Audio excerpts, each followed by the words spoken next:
Atos capítulo 11, você vai acompanhar comigo a leitura do texto bíblico. Nós estamos pregando, expondo dominicalmente o livro de Atos dos Apóstolos. Não é uma exposição do tipo exegética, a expressão dos especialistas. Exegese é a arte de interpretar, um texto. Não é nada disso.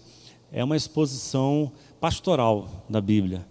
É muito mais uma preocupação de traduzir as nossas inquietações para o texto, na forma de perguntas ao texto, e extrair algumas possibilidades, algumas respostas que possam abençoar a nossa vida prática. Essa é a ambição que eu tenho. Sempre que vou ler a Bíblia, para buscar uma mensagem, uma pregação, é uma experiência nervosa. Não nervosa no sentido de medo, é nervosa no sentido de intensa. Eu carrego para o texto bíblico as perguntas que eu reconheço na pastoral, na conversa com vocês, nos aconselhamentos, no dia a dia.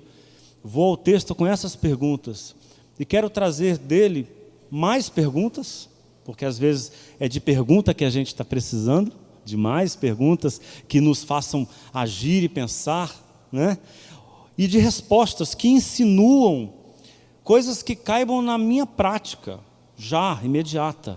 Essa é a ambição que eu tenho como pregador e eu espero que você seja muito abençoado hoje à noite. Vamos ler o texto? Capítulo 11, leio na tradução a mensagem, a tradução contemporânea da Bíblia Sagrada. Diz assim a palavra do Senhor. A notícia espalhou-se rapidamente e não demorou muito para que os líderes e os cristãos de Jerusalém soubessem do ocorrido. Eles foram informados de que alguns estrangeiros, não judeus, agora eram parte da comunidade.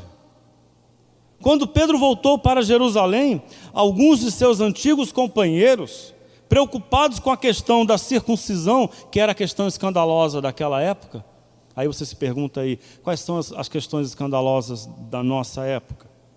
Preocupados com a questão da circuncisão, vieram censurá-lo. O que você pensa que está fazendo? Envolvendo-se com essa gente, comendo o que é proibido e arruinando nossa reputação. Começando do princípio, Pedro contou toda a história. Eu estava na cidade de Jope orando, entrei em êxtase espiritual e tive uma visão, um lençol imenso, sustentado por cordas nas 4 pontas, desceu do céu e parou no chão, bem na minha frente. No lençol estavam animais do campo e selvagens, répteis e aves, todo tipo de bicho. Fascinado, fiquei pensando naquilo. Então ouvi uma voz: vá em frente, Pedro, mate e coma. Respondi: de jeito nenhum, Senhor, nunca comi nada que não fosse preparado segundo os preceitos judaicos. Mas a voz falou de novo: se Deus diz que está tudo bem, está tudo bem. Isso aconteceu 3 vezes. Depois o lençol foi puxado de volta para o céu. Foi aí que 3 homens de Cesareia apareceram na casa em que eu estava hospedado. O Espírito ordenou que eu fosse com eles, sem fazer perguntas. Eu os acompanhei com 6 amigos até a casa do homem que havia mandado me chamar. Ele contou que tinha visto um anjo em sua casa, tão real quanto uma pessoa. O anjo lhe ordenara: mande buscar Simão em Jope, aquele que é chamado de Pedro. O que ele vai dizer salvará sua vida, na verdade, sua e de todos os seus. Então comecei a falar. Eu tinha apenas começado a falar quando o Espírito Santo desceu sobre eles, exatamente como aconteceu conosco no princípio. Naquele momento lembrei-me das palavras de Jesus: João batizou com água, mas vocês serão batizados com o Espírito Santo. Então pergunto a vocês: se Deus concedeu a eles o mesmo dom que deu a nós quando cremos no Senhor Jesus Cristo, como eu poderia me opor a Deus? Ao ouvir o relato, eles ficaram quietos e em seguida começaram a louvar a Deus. Então aconteceu: Deus se manifestou a outras nações, abrindo para elas o caminho da vida. Os que haviam sido dispersos pela perseguição, iniciada com a morte de Estevão, foram parar na Fenícia, em Chipre e em Antioquia, mas ainda falavam e se relacionavam apenas com outros judeus. Então alguns homens de Chipre e Cirene foram a Antioquia e começaram a pregar a mensagem aos gregos. Deus gostou do que fizeram e mostrou sua plena aprovação. Muitos gregos creram e se converteram ao Senhor. Quando a igreja de Jerusalém tomou conhecimento disso, enviou Barnabé a Antioquia para analisar a situação. Tão logo chegou, ele viu que Deus estava por trás de tudo. Por esse motivo se lançou à obra com eles, ajudando-os a permanecer firmes na fé para o resto da vida. Ele era um homem bom, cheio de entusiasmo, que confiava no agir do Espírito Santo. A comunidade cresceu e se fortaleceu no Senhor. Algum tempo depois, Barnabé foi a Tarso, à procura de Saulo. Ele o encontrou e o trouxe para Antioquia. Passaram um ano inteiro ali, dirigindo as reuniões da igreja, ensinando o povo. E foi em Antioquia que os discípulos, pela primeira vez, foram chamados cristãos. Por essa mesma época, alguns profetas chegaram a Antioquia. Vinham de Jerusalém, um deles chamado Ágabo. Levantou-se um dia, impelido pelo Espírito, anunciou que uma fome severa estava para devastar o país. Que de fato aconteceu no reinado de Cláudio. Então os discípulos decidiram enviar cada um o que pudesse para ajudar os cristãos da Judéia.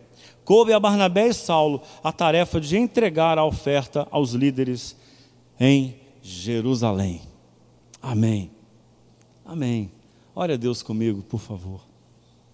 Senhor, eu acredito que há dimensões dos nossos corações, dos nossos sentimentos, da complexidade que a gente é por dentro, nos pensamentos, nas crenças, que são inacessíveis, até mesmo para o dono do problema, até mesmo para mim, que não consigo me ver inteiramente, me entender completamente. Mas eu acredito que o Teu Espírito chega lá,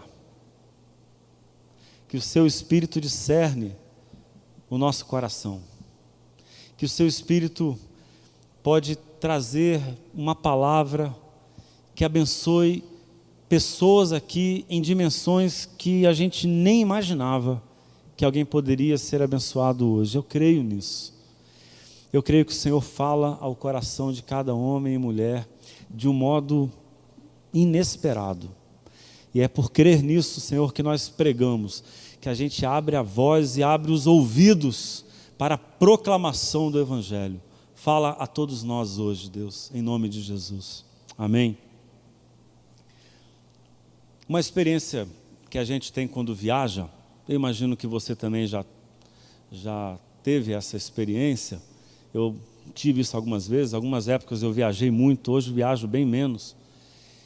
E era de acordar no meio da noite, ou de manhã cedo, achando que estava acordando em casa, né?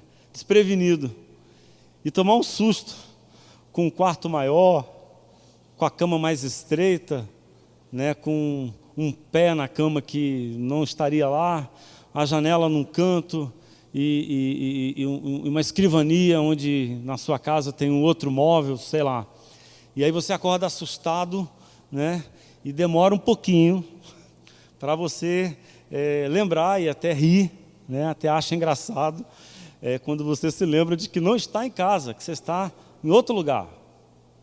Está num ambiente diferente, num mundo diferente, num espaço estranho. Estar num espaço estranho, repentinamente, é vertiginoso, né? A gente fica inseguro.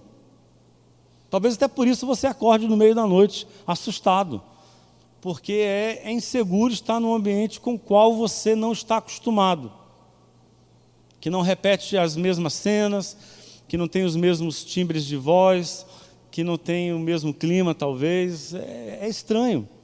E eu olho para esse texto aqui, do capítulo 11, que a gente acabou de ler, para esse episódio de Pedro e dos crentes lá de Jerusalém, e os vejo assim, assustados, né? Eles acordam no dia seguinte e o mundo não é mais o mesmo.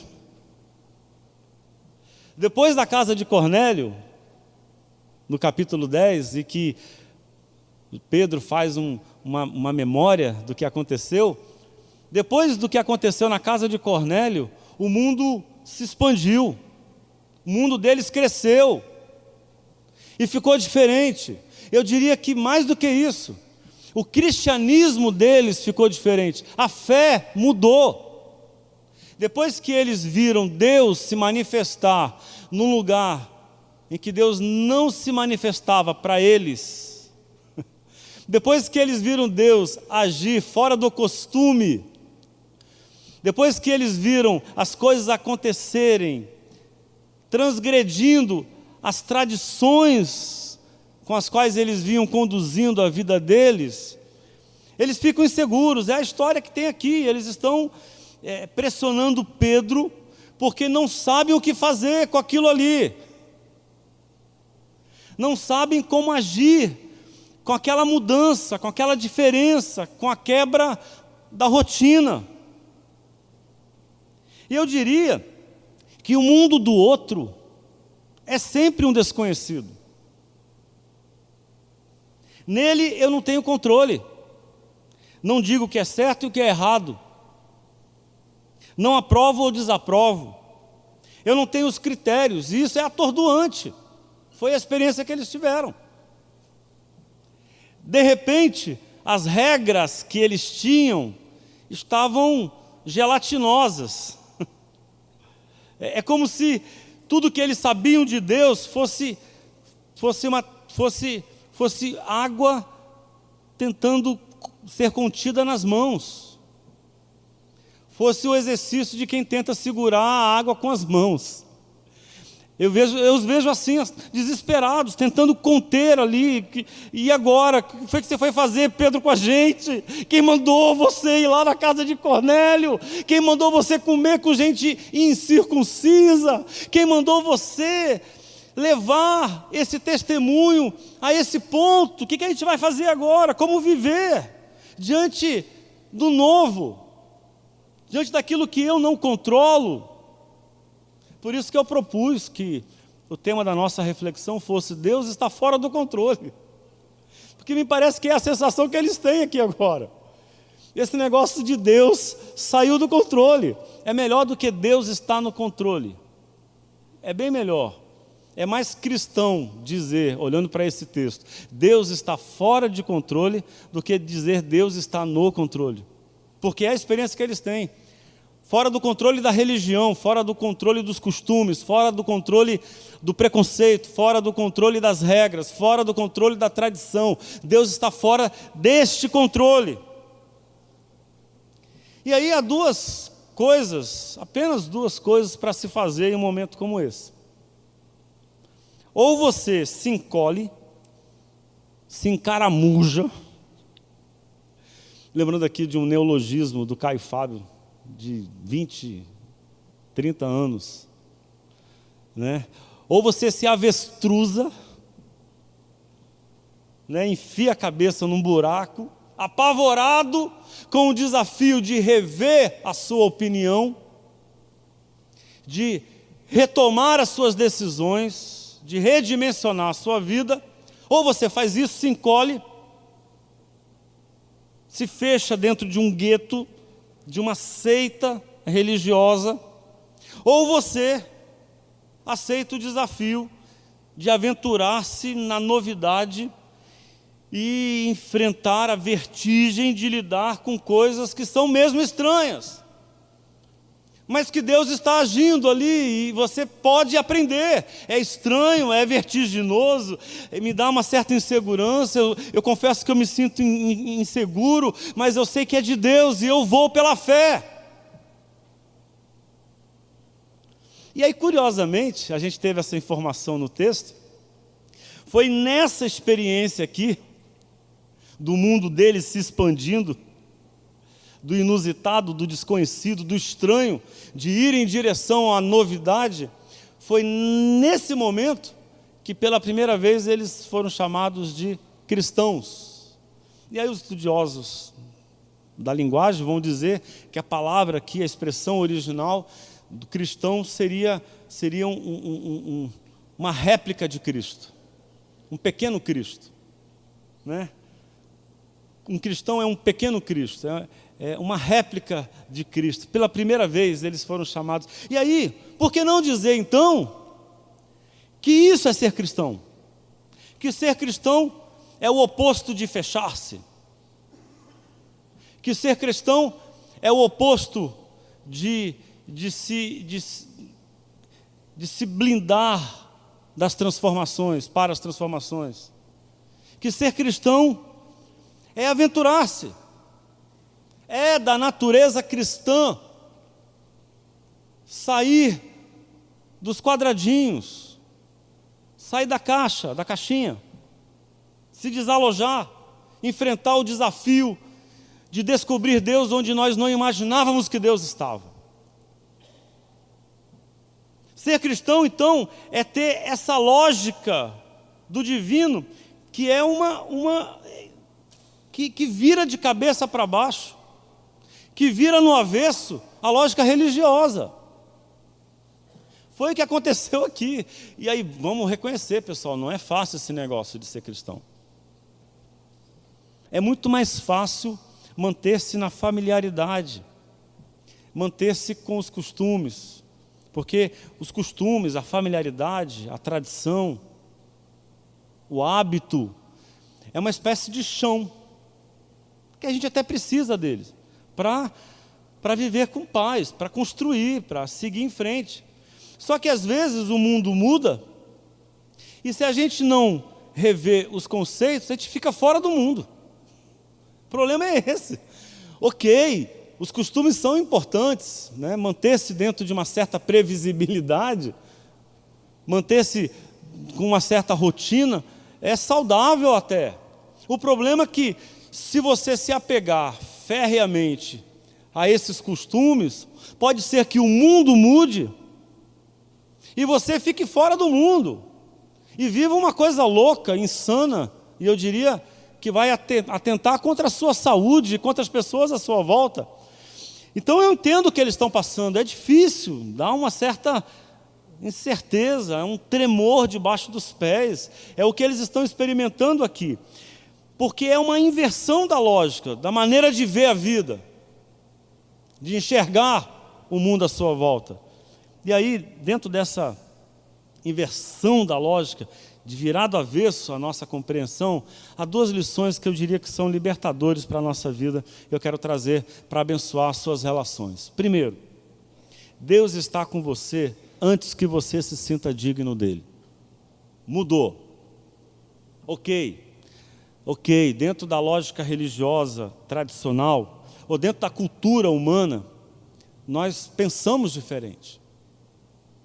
Nós esperamos que as pessoas sejam dignas primeiro, para depois serem amáveis. Nós esperamos que as pessoas mereçam, para depois serem agraciadas. Que é o que a gente chama de lógica meritória, ou a meritocracia, que é o governo do mérito. Se você fez por merecer, você terá aquilo que precisa. Se você não fez por merecer, você não terá aquilo que você deseja. É a lógica do mérito, que é uma lógica que pode funcionar dentro de um segmento setorizada, talvez numa relação comercial imediata, talvez num ambiente restrito, mas na vida ela é a morte. Vamos combinar que pode ser que numa relação empresarial em que você precisa mover uma máquina comercial, você precise amarrar o lucro e o ganho à produtividade. Pode ser que seja necessário, que inclusive se você não fizer isso, um monte de gente pode ser que cruze os braços. Mas para a vida, para o nosso dia a dia, para as relações, essa é uma lógica que nos condena à asfixia. Porque com muita frequência, eu e você não somos amáveis, com muito mais frequência do que nós gostaríamos. Nós não somos afáveis, não somos agradáveis, não somos queridos. Com muita frequência, nós não somos dignos, não merecemos. Com muita frequência, nós não atingimos as expectativas. E se, dentro dessa lógica, nós só formos amados, só formos enxergados como dignos, só formos considerados, se fizermos por merecer, nós estaremos condenados. Porque isso emperra, isso cria uma relação de suspeição e de desconfiança. E cedo ou tarde, nós seremos pessoas a olharmos uns para os outros com uma desconfiança insuperável, esperando que alguém mereça, e ninguém vai merecer. Tanto é que Paulo vai dizer que todos pecaram. Paulo vai desnudar essa lógica meritória e vai dizer: todos nós pecamos e estamos condenados à morte. Dentro da lógica meritória, a gente perdeu a chance de viver. Não tem chance. É preciso que alguém chegue nesse mundo e quebre essa lógica e ame primeiro, antes de sermos amáveis. E agracie primeiro, antes de sermos dignos. E nos reconheça queridos, antes de fazermos por merecer. Essa é a história do Evangelho. Jesus é a história de um Deus que quebrou essa lógica, de um Deus que chegou entre nós antes que nós merecêssemos a sua chegada, de um Deus que nos amou antes que nós fôssemos dignos, de um Deus que enxergou valor em nós antes que nós fizéssemos alguma coisa admirável. Antes que você fizesse algo que fosse digno de aplauso, Deus olhou para você e reconheceu graça, beleza e dignidade em você. Para o Deus de Jesus, eu não tenho que fazer coisas boas para merecer ser amado, mas primeiro sou amado para conseguir fazer coisas boas. Primeiro, mereço amor, depois transformo amor em beleza. É uma inversão. Foi o susto de Pedro. Pedro começou a pregar e o pessoal nem tinha se circuncidado ainda. Eles nem tinham guardado o sábado ainda. Eles nem tinham abandonado os hábitos gentios ainda. Eles nem tinham se enquadrado na religião dos judeus ainda. E Deus já estava lá. Foi um susto. Ué, Deus chegou primeiro? Sim, é a graça. Deus chega antes que eu abandone qualquer pecado. Deus chega antes que eu me torne amável. Deus chega primeiro, como quem aposta, como quem assume o risco de nos amar com tanta intensidade, que isso se traduza numa vida cheia de esperança e também numa vida transbordante de amor. O milagre é ver Deus antes dos méritos, é ver dignidades antes da aprovação, é ver valor antes da admiração, é amar antes que o outro seja amável. Esse é o caminho da salvação.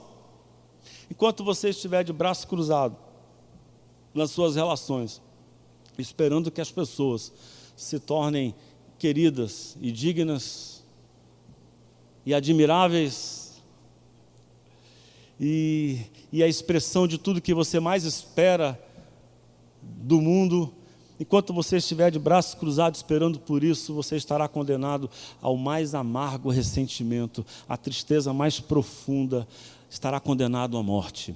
Mas se você tiver a coragem, inspirada pelo gesto de Jesus, de quebrar o padrão e de ver dignidade antes que alguém mereça e de amar antes que seja amável, você conhecerá a salvação de Jesus Cristo.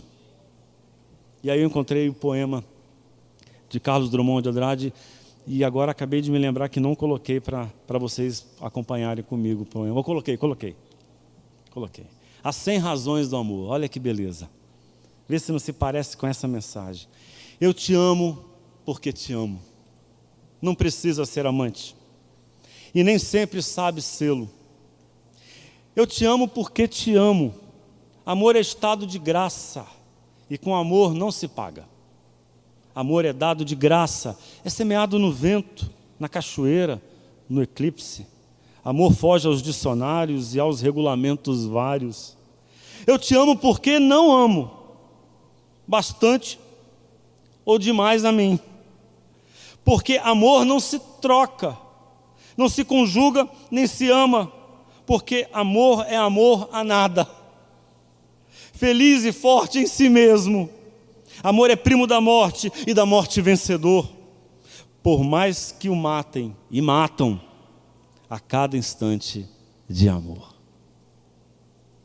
Segundo, Deus pode não habitar na familiaridade, mas na vertigem do desconhecido. É próprio da vida religiosa a gente criar essa percepção, a gente desenvolver esse critério de que só é de Deus se for uma coisa familiar, que não causar espanto. Só é de Deus se for aquilo com que eu estou acostumado. Se fugir daquilo do meu mundo controladinho, dos costumes, do habitual, aí eu já acho que esse negócio está parecendo do diabo. É fogo estranho. Vocês acreditam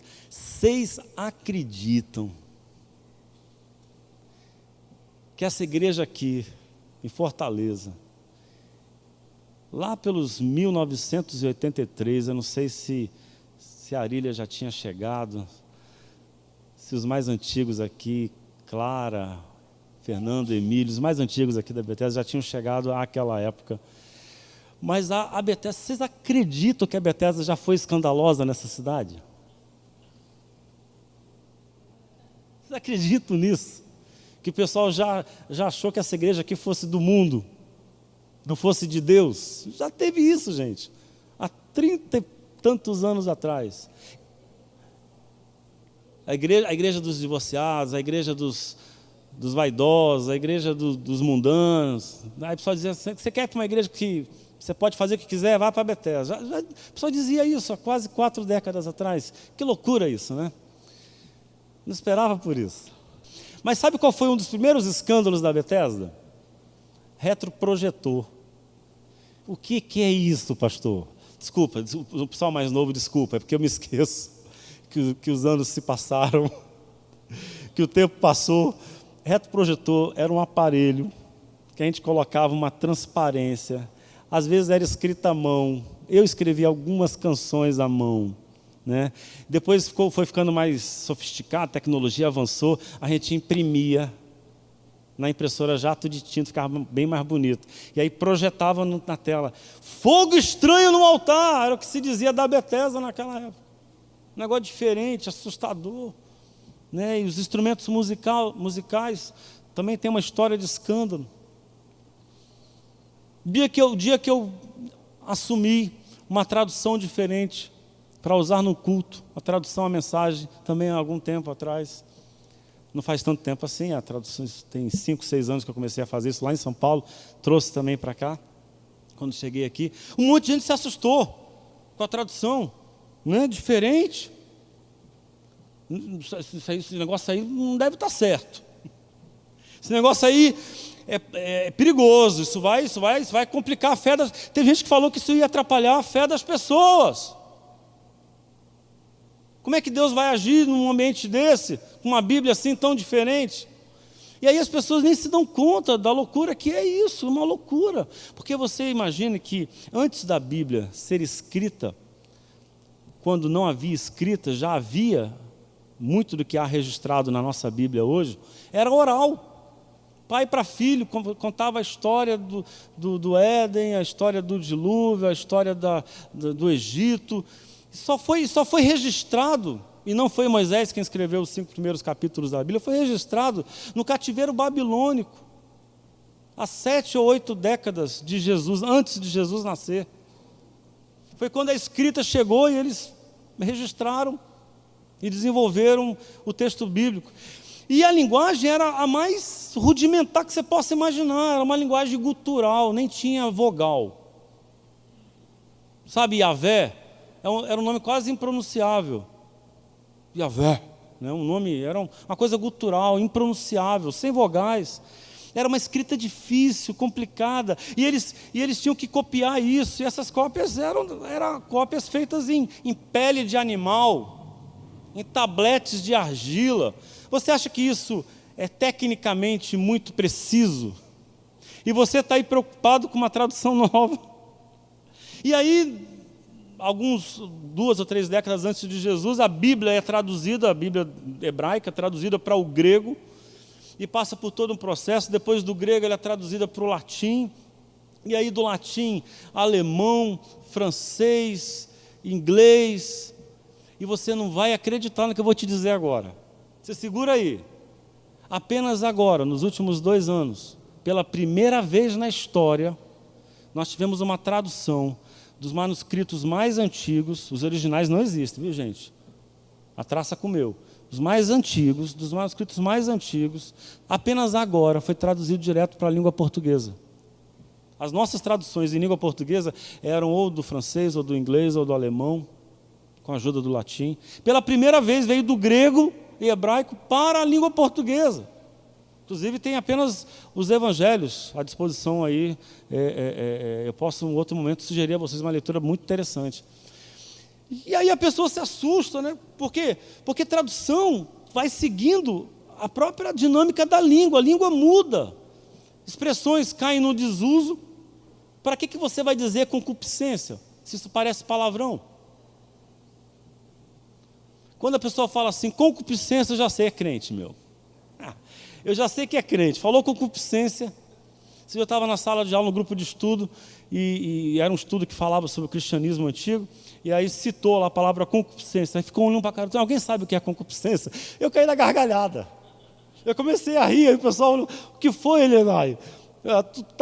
Você sabe, está chamando a gente de burro? Eu falei, não, porque só crente sabe o que é isso, cara. Aí eu fui explicar que concupiscência vinha do grego, eu sabia, inclusive epitomia, que é uma expressão para amor ardente, incontrolável, desejo incontrolável. Só crente sabe disso, porque caiu em desuso. Não dá mais para você falar concupiscência, tem que falar desejo, amigo. Lamento, a linguagem muda e novos termos aparecem. Portanto, o novo e o diferente assustam, porque a gente confunde Deus com tradicional. Mas eu quero te dizer que Deus não é tradicional, Deus é incontrolável, Deus é imprevisível, Deus é maior do que qualquer costume que a gente possa criar nessa vida.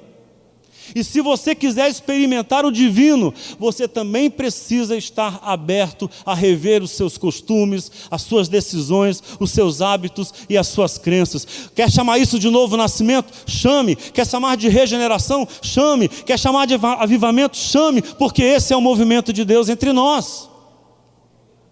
Não faz sentido nós nos tornarmos um tipo de gente encaramujada em tradições e costumes, adeptos do conservadorismo. Alguma coisa contra conservar bons valores? De jeito nenhum, mas conservadorismo é amor à tradição, mais do que amor às pessoas, e no cristianismo nós estamos chamados a amar as pessoas mais do que amamos as tradições. E é por isso que Paulo vai dizer que a letra mata, mas o Espírito vivifica. E o Espírito que Pedro vê cair sobre